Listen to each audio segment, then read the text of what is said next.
berkualitas itu. Yang bagaimana sih? Menurut aku, kalau produk berkualitas itu tuh diproduksi sesuai SOP ya, kalau di sebuah pabrik. Nah, dia bagus atau mutunya bagus itu tergantung gimana harga atau produknya ini sejalan. Jadi harganya mahal, kualitasnya juga bagus.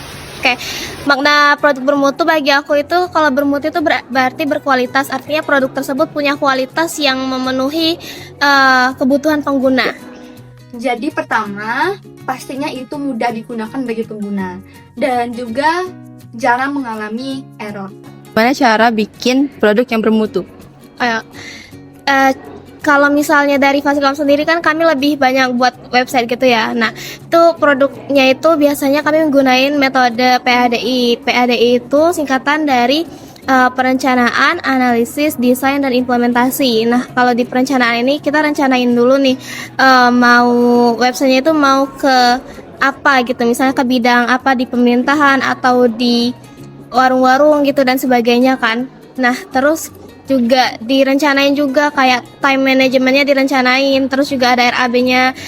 Lalu masuk ke analisis. Analisis ini di bagian kita mengetahui dulu nih apa aja yang diperlukan oleh pengguna kita nantinya. Misalnya mereka perlu sistem manajemen kantin gitu kan. Nah, jadi kita analisis dulu dari mereka maunya apa aja isinya. Misal di dalamnya itu ada untuk transaksi, ada untuk penjualan produk, ada untuk menu-menu dan sebagainya. Nah, itu kita catat dulu gitu kan di logbooknya.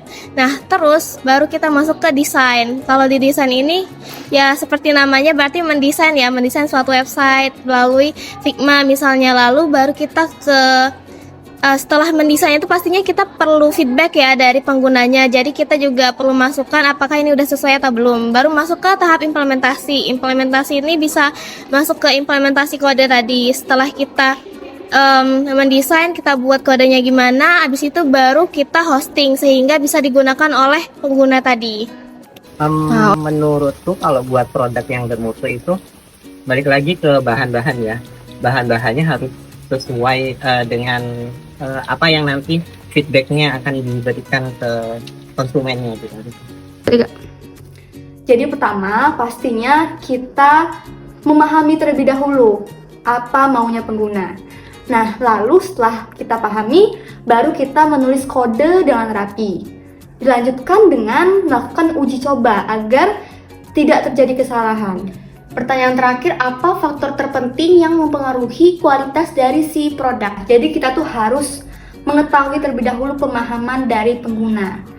Lalu dari kita sendiri juga bagus dalam mengembangkan software, sehingga itu menjadi faktor yang terpenting dalam meningkatkan kualitas software. Yang pertama sih pasti kebersihan dari proses produksinya ya.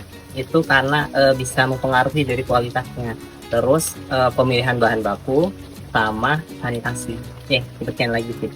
Menurut aku faktor yang paling penting itu di bagian analisis, karena kalau misalnya kita salah menganalisisnya atau kurang menganalisisnya itu bisa jadi produk tersebut kurang berkualitas. Kenapa? Karena tidak bisa digunakan sepenuhnya oleh pengguna.